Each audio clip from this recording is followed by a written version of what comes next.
한국? 거기서 뭘 배우죠? 김치, 케이팝 그 정도는 알고 있었죠. 영국에서 교육을 받고 글로벌 전문가로 일하는 제가 한국에 대해 알던 건 사실 거의 없었죠. 아시아의 작은 나라, 그 정도로 생각했을 뿐입니다. 그런데 올해 뜻밖의 그곳이 제 수학 여행지로 결정된 거예요. 서울? 그냥 관광지에 불과하다고 생각했었죠. 하지만 그곳에 도착한 순간 그 생각이 완전히 깨졌습니다. 서울 명동 한복판에서 저는 예상치 못한 충격을 경험하게 됐죠. 과연 뭐가 저를 그렇게 놀라게 만들었을까요? 영상이 마음에 드신다면 구독과 좋아요 눌러주세요. 감사한 마음으로 이야기 시작하겠습니다.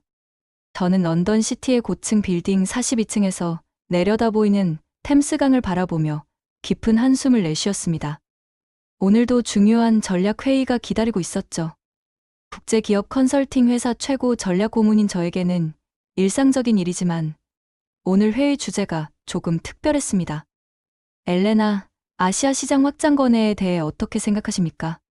동료가 묻자 저는 잠시 망설였습니다. 아시아라는 단어만 들어도 가슴 한편이 답답해지는 건 왜일까요? 특히 한국이라는 나라가 떠오르면 더욱 그렇습니다. 신중하게 접근해야 할 것 같습니다. 저는 최대한 냉정한 목소리로 대답했죠. 하지만 마음속으론 이미 20년 전 그날의 기억이 선명하게 떠오르고 있었습니다. 대학교 3학년이었던 저는 아버지와 함께 한국을 방문했었습니다. 아버지의 회사가 한국 대기업과 중요한 합병 협상을 진행하고 있었거든요. 당시 저는 경제학을 전공하고 있었고 아버지는 실무 경험을 쌓으라며 저를 동행시켰습니다. 서울에 도착한 첫날부터 모든 것이 낯설었습니다. 협상 테이블에서 한국 측 임원들은 너무나 경직된 모습이었죠. 격식을 중시하고 서열을 강조하는 문화가 저에겐 답답하게 느껴졌습니다. 우리는 이런 식으로는 진행할 수 없습니다. 한국 측 대표가 단호하게 말했을 때 저는 그들의 완고함에 놀랐습니다. 영국에서라면 좀 더 유연하게 접근했을 텐데 말이죠. 결국 그 협상은 결렬되었고 아버지 회사는 큰 손실을 입었습니다. 그때 저는 한국 사람들이 너무 자존심이 세고 융통성이 없다고 생각했습니다. 문화적 차이를 이해하려 하기보다는 그저 그들이 고집스럽고 배타적이라고 결론지었죠. 엘레나? 동료의 목소리에 정신을 차렸습니다. 회의실의 모든 시선이 저에게 집중되어 있었죠. 죄송합니다. 아시아 시장은 분명 잠재력이 크지만 문화적 차이로 인한 리스크도 상당할 것 같습니다. 저는 객관적인 분석인 척했지만 사실은 개인적인 편견이 섞여 있었습니다. 특히 한국에 대해서는 더욱 그랬죠. 그들의 경직된 문화, 강압적인 분위기가 비즈니스에 적합하지 않다고 굳게 믿고 있었습니다. 회의가 끝나고 혼자 남은 사무실에서 저는 다시 한번 그날을 떠올렸습니다. 아버지의 실망스러운 표정, 무너진 거래, 그리고 한국에 대한 첫인상. 그 모든 것이 지금까지 제 마음속에 깊이 자리 잡고 있었습니다. 회의가 끝난 지 일주일 후 예상치 못한 소식이 들려왔습니다. 회사 최고 경영진이 아시아 진출 전략을 본격적으로 추진하기로 결정한 것이죠. 엘레나, 이번 프로젝트를 맡아주셨으면 합니다. 사장이 저를 부르더니 두꺼운 파일을 건네주었습니다. 표지에는 선명하게 적혀 있었죠. 동북아시아 시장 진출 전략 수립. 그 순간 가슴이 철렁 내려앉았습니다. 특히 한국 시장이 핵심입니다. 그들의 기술력과 자본력을 고려할 때 협력 없이는 성공하기 어려울 것 같습니다. 한국이라는 단어가 나오자 저도 모르게 얼굴이 굳어졌습니다.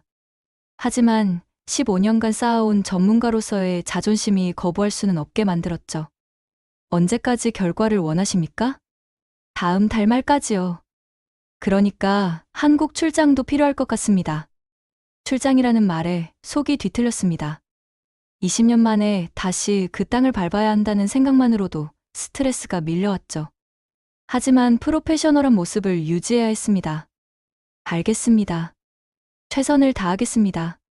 그날 저녁 집에 돌아와서 한국 관련 자료들을 펼쳐놓았습니다. 경제 지표, 기업 현황, 시장 동향들이 빼곡히 적힌 보고서들이었죠. 숫자로만 보면 분명 매력적인 시장이었습니다. 하지만 제 마음속 어딘가에서는 계속 경고음이 울리고 있었습니다.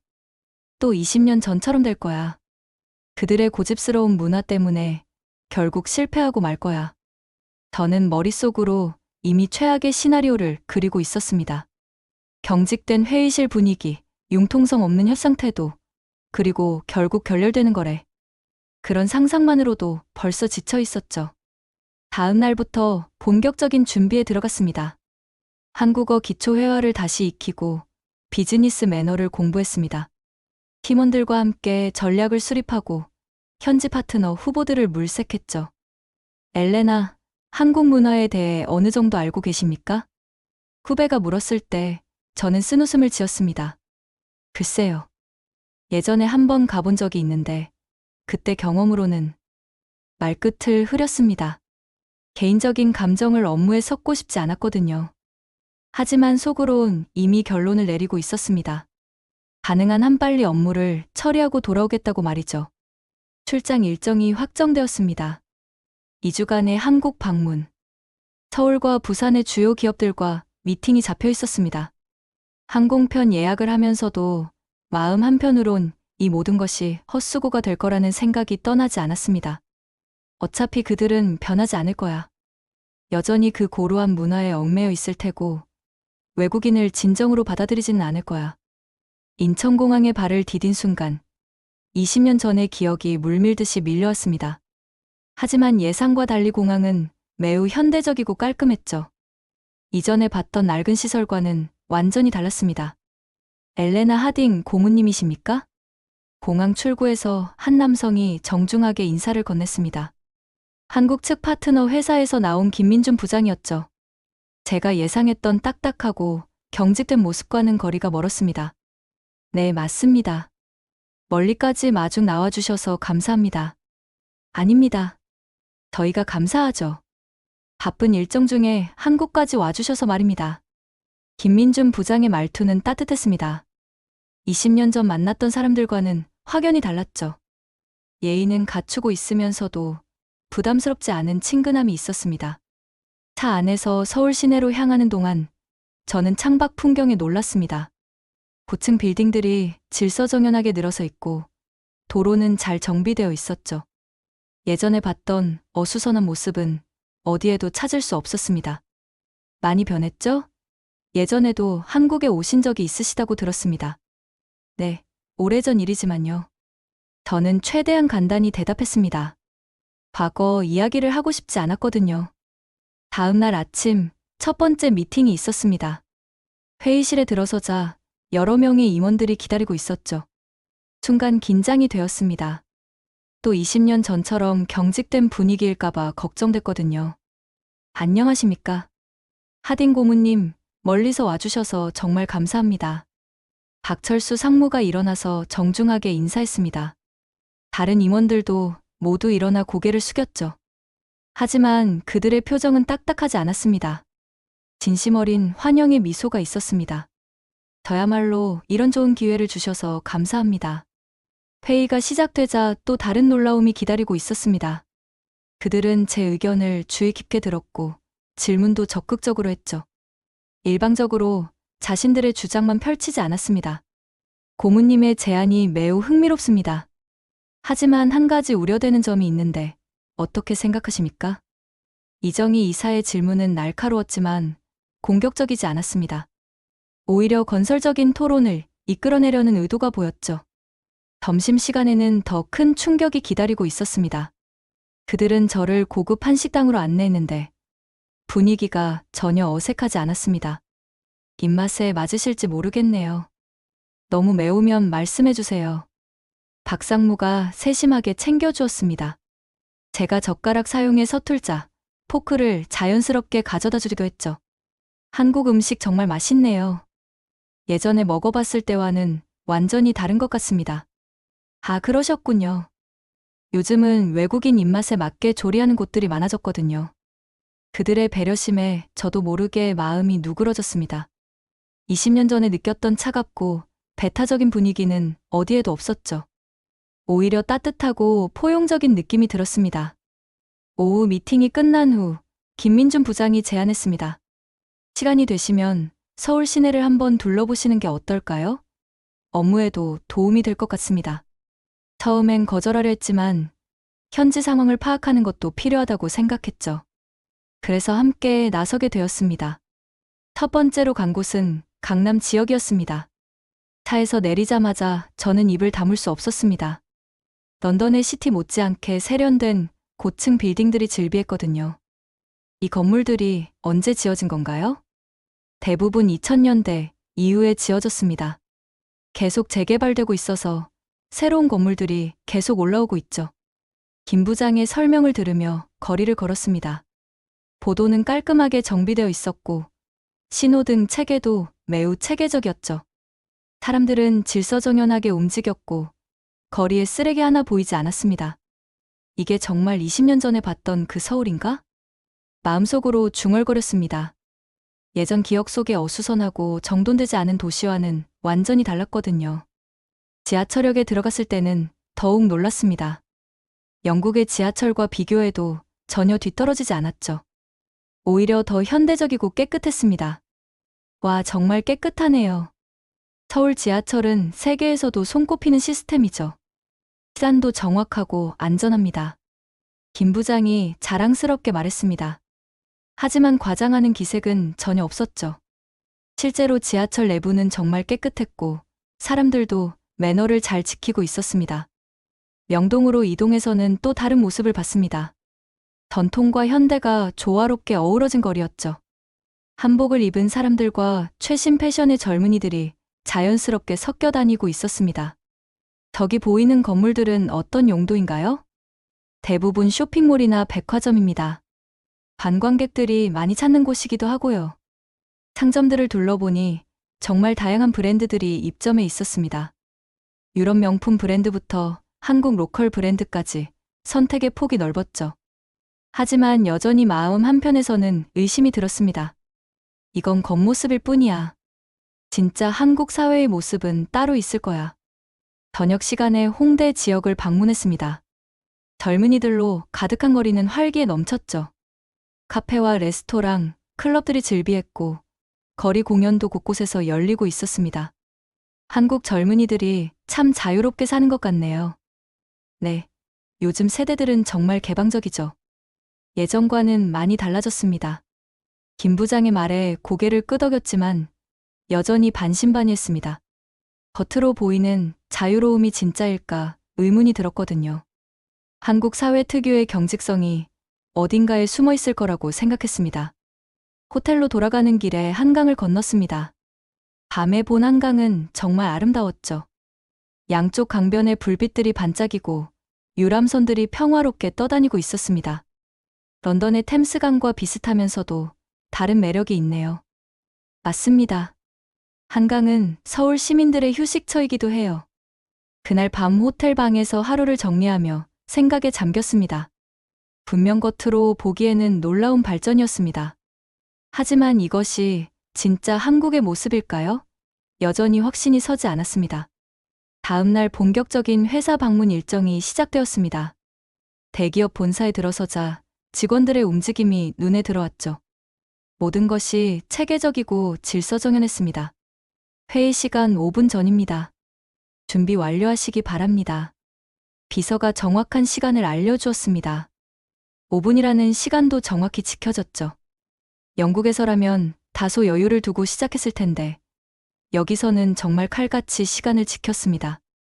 회의실에 들어가니 모든 자료가 완벽하게 준비되어 있었습니다. 참석자들의 명함까지 순서대로 정렬되어 있었죠. 이런 세심함에 놀랐지만 동시에 부담스럽기도 했습니다. 프레젠테이션을 시작하겠습니다. 담당자가 발표를 시작했는데 정말 완벽했습니다. 하지만 너무 완벽해서 오히려 경직된 느낌이 들었죠. 중간에 농담이나 여유는 전혀 없었습니다. 질문이 있으시면 발표 후에 받겠습니다. 영국에서라면 중간중간 자유롭게 질문하고 토론했을 텐데 여기서는 정해진 순서를 철저히 지켰습니다. 저는 답답함을 느꼈죠. 점심시간에 회사 식당을 방문했을 때도 마찬가지였습니다. 직원들은 정해진 시간에 줄을 서서 식사했고 대화도 조용조용 나누었습니다. 활기찬 분위기라기보다는 절제된 느낌이 강했죠. 여기서는 항상 이렇게 조용히 식사하시나요? 김 부장에게 물었습니다. 네, 회사에서는 보통 이런 분위기입니다. 업무 시간이니까요. 그의 답변은 당연하다는 듯 했지만 저에게는 이해되지 않았습니다. 식사 시간만큼은 좀 더 자유로워도 되지 않을까요? 오후에 다른 부서를 둘러볼 기회가 있었습니다. 모든 직원들이 자리에 앉아 집중해서 일하고 있었죠. 개인적인 대화나 휴식하는 모습은 거의 보이지 않았습니다. 다들 정말 열심히 일하시네요. 한국 직장 문화가 그렇습니다. 열심히 일하는 것을 미덕으로 여기거든요. 김 부장의 설명을 들으며 저는 고개를 끄덕였지만 속으론 의문이 들었습니다. 이렇게 경직된 분위기에서 진정한 창의성이 나올 수 있을까요? 저녁에 회식 자리가 있었습니다. 한국의 회식 문화를 경험해보라는 제안이었죠. 처음엔 기대했지만 막상 가보니 여기서도 위계질서가 뚜렷했습니다. 상사분이 먼저 잔을 드시고 그 다음에 저희가 마십니다. 이런 설명을 들으며 저는 당황했습니다. 영국에서라면 누구든 편하게 마실 텐데 여기서는 순서까지 정해져 있었거든요. 이건 너무 복잡하지 않나요? 제가 조심스럽게 물었지만 그들에게는 자연스러운 일이었습니다. 전통이니까요. 어른을 공경하는 마음입니다. 전통이라는 이름으로 포장되어 있지만 저에게는 불필요한 제약으로 느껴졌습니다. 왜 이렇게 복잡하게 만들어야 할까요? 호텔로 돌아와서 하루를 정리하며 생각했습니다. 분명 그들은 친절했고 저를 배려해 주었습니다. 하지만 모든 것이 틀에 박힌 느낌이었죠. 자발적이라기보다는 의무적인 느낌이 강했습니다. 역시 한국은 변하지 않았구나. 겉모습만 현대적일 뿐, 내면은 여전히 경직되어 있어. 그날 밤 저는 이런 결론을 내렸습니다. 하지만 무언가 놓치고 있는 건 아닐까 하는 의문도 동시에 들었죠. 3일째 되던 날, 예정에 없던 일이 생겼습니다. 갑작스러운 태풍 경보로 모든 일정이 취소된 것이죠. 김 부장이 미안해하며 제안했습니다. 괜찮으시다면 제가 개인적으로 서울을 안내해 드릴까요? 관광지가 아닌 진짜 서울 말입니다. 딱히 할 일도 없었고 현지 문화를 이해하는 것도 업무에 도움이 될 것 같아서 동의했습니다. 처음 간 곳은 북촌 한옥마을이었습니다. 비가 촉촉하게 내리는 골목길을 걸으며 김 부장이 이야기를 시작했습니다. 저도 처음엔 이런 전통적인 곳을 별로 좋아하지 않았어요. 너무 답답하다고 생각했거든요. 지금은 어떠신가요? 지금은 달라요. 이런 곳에서 마음의 평화를 찾게 되더라고요. 그의 솔직한 이야기에 호감이 갔습니다. 처음으로 업무를 떠나 개인적인 대화를 나누는 것 같았죠. 인사동 찻집에서 차를 마시며 더 깊은 이야기를 나눴습니다. 하딘 고문님은 한국에 대해 어떤 인상을 갖고 계신가요? 솔직히 말씀해 주세요. 김 부장의 진지한 질문에 저는 잠시 망설였습니다. 하지만 그의 진실한 눈빛을 보니 솔직하게 말하고 싶어졌죠. 사실 조금 답답하다고 느꼈습니다. 모든 것이 너무 규칙적이고 경직되어 보였거든요. 김 부장은 놀라거나 기분 나빠하지 않았습니다. 오히려 고개를 끄덕였죠. 맞습니다. 저희도 그런 부분이 있어요. 하지만 그 안에는 다른 의미가 있거든요. 어떤 의미인가요? 배려입니다. 남을 불편하게 하지 않으려는 마음이죠. 그의 설명을 들으며 저는 새로운 관점을 갖게 되었습니다. 제가 경직되었다고 생각했던 것들이 사실은 다른 사람을 배려하는 마음에서 나온 것일 수도 있겠다는 생각이 들었죠. 다음 날 김 부장의 가족과 함께 저녁을 먹는 기회가 있었습니다. 그의 부인과 중학생 딸이 함께 자리했죠. 아빠가 엘레나 고모님 이야기를 많이 했어요. 영국에서 오셨다고 하던데 정말 신기해요. 딸이 순수한 호기심으로 물었습니다. 가족들 앞에서의 김 부장은 회사에서와 완전히 달랐죠. 편안하고 자연스러웠습니다. 우리 아이가 영어를 배우고 있는데 나중에 영국에 가보고 싶다고 해요. 부인의 말에 저는 미소를 지었습니다. 가족 간의 따뜻한 분위기가 느껴졌거든요. 영국도 좋지만 한국도 정말 멋진 나라예요. 특히 이렇게 가족을 소중히 여기는 문화는 배울 점이 많습니다. 제 말에 김 부장 가족이 기뻐했습니다. 그 순간 저는 깨달았죠. 제가 경직되었다고 생각했던 것들이 사실은 가족과 공동체를 소중히 여기는 마음에서 나온 것일 수도 있다는 것을요. 그날 밤 김 부장과 한강을 걸으며 더 많은 이야기를 나눴습니다. 한국 사람들이 규칙을 잘 지키는 이유가 뭔가요? 서로를 배려하는 마음 때문이에요. 내가 규칙을 어기면 다른 사람이 불편해지니까요. 그의 답변은 단순했지만 깊이가 있었습니다. 개인의 자유보다 공동체의 조화를 우선시하는 문화. 처음에는 답답하게 느껴졌지만 이제는 다르게 보이기 시작했습니다. 마지막 주가 되었을 때 뜻밖의 만남이 기다리고 있었습니다. 20년 전 협상이 결렬됐던 그 회사의 현재 회장과 만나게 된 것이죠. 하딘 고문님이신가요? 저는 이건호입니다.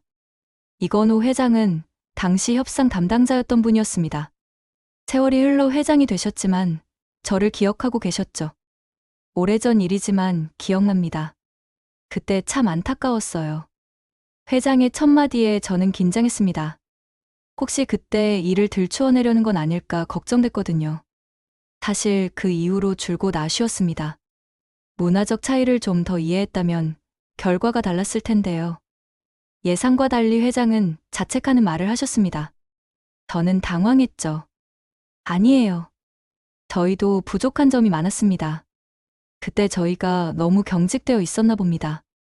외국 문화에 대한 이해가 부족했어요. 회장의 솔직한 고백에 저는 놀랐습니다. 제가 그동안 그들만 탓했던 것이 부끄러워졌죠. 사실 저도 그때 한국 문화를 이해하려 노력하지 않았습니다. 제 편견이 더 컸던 것 같아요. 처음으로 제 잘못을 인정했습니다. 그 순간 마음이 한결 가벼워지는 느낌이었죠. 그래도 지금 이렇게 다시 만날 수 있어서 다행입니다.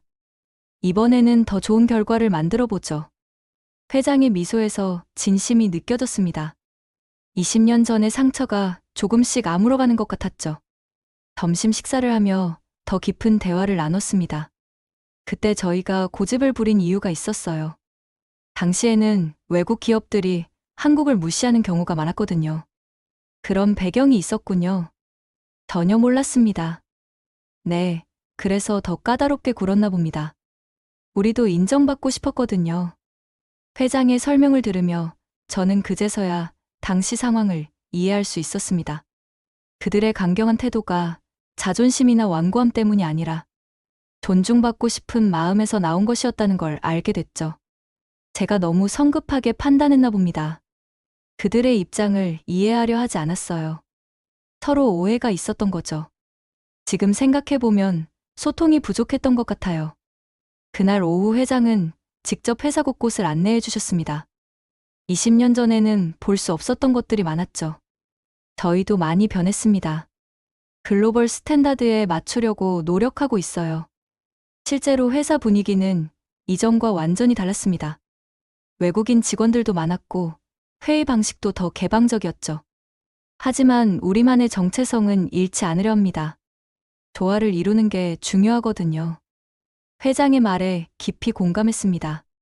변화와 전통의 조화. 이것이야말로 진정한 발전이라는 생각이 들었죠. 그날 저녁 작별 인사를 나누며 회장이 말했습니다. 20년 만에 다시 만나서 이런 좋은 대화를 나눌 수 있어서 정말 기뻤습니다. 저도 마찬가지입니다. 그동안 가졌던 오해를 풀 수 있어서 감사해요. 진심을 담아 인사했습니다. 그 순간 20년간 마음속에 쌓여있던 앙금이 모두 사라지는 느낌이었죠. 한국에서의 마지막 밤, 저는 호텔 발코니에서 서울 야경을 바라보며 지난 2주를 되돌아봤습니다. 처음 왔을 때의 편견과 의심이 얼마나 어리석었는지 깨닫게 되었죠. 다음 날 아침, 공항으로 향하는 길에 김 부장이 말했습니다. 어떠셨나요? 한국에 대한 생각이 좀 바뀌셨나요? 완전히 바뀌었어요. 제가 얼마나 편견에 사로잡혀 있었는지 모르겠어요. 정말 솔직한 심정이었습니다. 한국에 대한 제 인식이 180도 바뀌었거든요. 처음에는 모든 것이 경직되어 보였는데 지금은 그 안에 담긴 의미를 알겠어요. 배려와 존중의 문화라는 걸 이해해 주셔서 감사합니다. 김 부장의 미소에서 진심 어린 고마움이 느껴졌습니다. 공항에서 마지막 인사를 나누며 저는 다짐했습니다. 이번 경험을 바탕으로 정말 의미 있는 협력 관계를 만들어 보겠다고 말이죠. 꼭 다시 오세요. 다음에는 더 좋은 프로그램으로 모실게요. 물론이죠. 이제 한국이 제2의 고향 같아요. 런던으로 돌아온 후 첫 회의에서 저는 완전히 다른 보고서를 제출했습니다. 한국은 우리가 반드시 협력해야 할 파트너입니다. 그들의 문화를 이해하고 존중한다면 최고의 시너지를 낼 수 있을 것입니다. 동료들이 놀란 표정을 지었습니다. 출장 전과 완전히 다른 평가였거든요. 구체적으로 어떤 점이 좋았나요? 그들의 세심함과 배려심, 그리고 품질에 대한 완벽주의가 인상적이었습니다. 겉으로는 경직되어 보이지만 실제로는 상대방을 배려하는 마음에서 나온 것이었어요. 제 설명을 들은 사장이 말했습니다. 그렇다면 본격적인 협력 프로젝트를 시작해보죠. 엘레나가 총괄해 주시기 바랍니다. 그날부터 저는 한국과의 협력 프로젝트에 전념했습니다. 매주 화상회의를 하고 한 달에 한 번씩은 서울을 방문했죠. 6개월 후 첫 번째 공동 프로젝트가 성공적으로 마무리되었습니다. 양국 기업 모두에게 큰 이익을 가져다 준 결과였죠. 정말 대단한 성과네요. 어떻게 이런 결과를 만들어낼 수 있었죠? 동료가 물었을 때 저는 자신 있게 답했습니다. 서로를 이해하고 존중했기 때문입니다. 문화적 차이를 장벽이 아닌 강점으로 활용했거든요. 지금 저는 한국 파트너들과 새로운 프로젝트를 계획하고 있습니다. 인공지능과 친환경 기술 분야에서의 협력이죠. 그때 편견에 사로잡혀 있던 제가 부끄럽습니다. 하지만 그 경험이 있었기에 지금의 저가 있을 수 있었다고 생각해요. 한국에서 배운 가장 큰 교훈은 겉으로 보이는 것이 전부가 아니라는 것입니다. 진정한 이해는 시간과 노력, 그리고 열린 마음이 필요하죠. 이제 저는 한국을 진정한 파트너로, 그리고 배울 점이 많은 나라로 바라보고 있습니다. 20년 전의 상처는 완전히 치유되었고, 그 자리에는 새로운 희망이 자라나고 있습니다. 지금까지 재미있게 보셨나요? 이 영상이 도움이 되셨다면 좋아요와 구독 부탁드려요. 그리고 댓글로 여러분의 따뜻한 마음을 나눠주세요. 여러분의 한마디 한마디가 저에게는 큰 힘이 됩니다. 다시 한번 감사드리고 모든 분들이 건강하고 행복하시기를 바랍니다. 오늘도 좋은 하루 보내세요.